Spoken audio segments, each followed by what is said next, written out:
You know that feeling, right? How you can remember like every single plot twist from a movie you saw 10 years ago, but you have absolutely no idea where you just put your phone? It's super frustrating.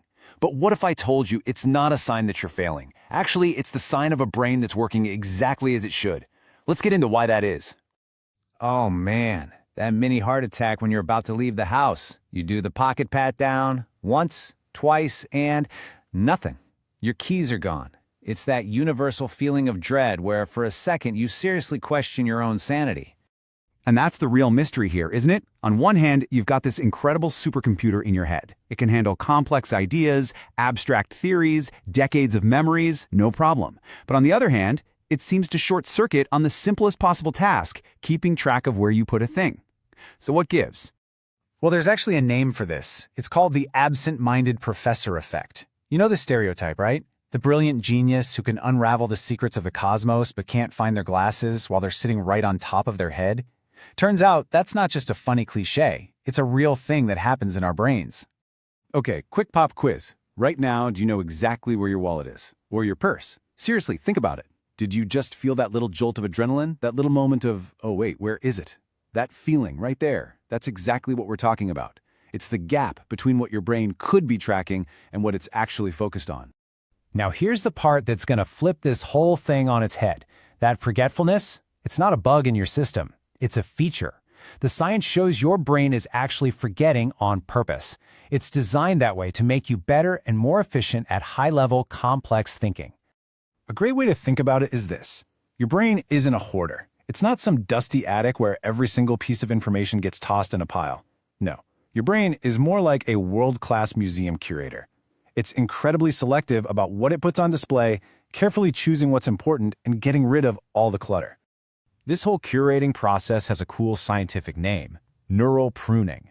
See, your brain is constantly making choices, strengthening the connections that matter and letting the ones that don't just wither away. It's actively spring cleaning, tossing out what it sees as junk data to save you precious energy and brain power. So what kind of stuff gets tossed in the junk data pile? You guessed it, exactly the things that drive us crazy. Where you park the car at the mall, whether you remember to turn off the stove, and yep, the exact GPS coordinates of your keys. When your brain is busy wrestling with a big idea, this is the first stuff to get pruned. And hey, you're in pretty good company. Albert Einstein was famous for this. He didn't even bother to memorize his own phone number. When someone asked him why, his logic was simple. Why waste valuable brain cells on something you can just look up in a book? He was intentionally offloading the simple stuff to save room for the big ideas. So if your brain isn't focused on your keys, where did all that attention go? Well, it probably drifted off into what most of us just call daydreaming.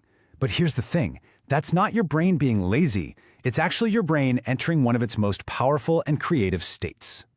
This daydreaming state is run by a system called the default mode network. Think of it as your brain's internal innovation lab. When you're not laser-focused on a task, the DMN fires up and it starts connecting old ideas in new ways, solving problems in the background. It's where your best shower thoughts come from, and it's heavily linked to high IQ functions. So you see the trade-off, right? When your brain is running this powerful default mode network, your focus is entirely internal. You're deep in thought, exploring ideas. And that pulls all the energy and resources away from your external focus, your awareness of the physical world. Your brain just can't be in both of those places at full power at the same time. This also explains those weird autopilot failures. You know, when you drive all the way to work and have zero memory of the journey, or when you find the cereal box in the fridge. That happens because your conscious mind was off in that internal world and the autopilot just glitched. What's happening is a kind of low-level decision fatigue. Even simple routines require tiny little choices. And when your brain's main processor is totally consumed by some big abstract problem, there's just no bandwidth left for those little things. The autopilot system basically runs out of juice and disengages. And that's when you put the milk in the pantry.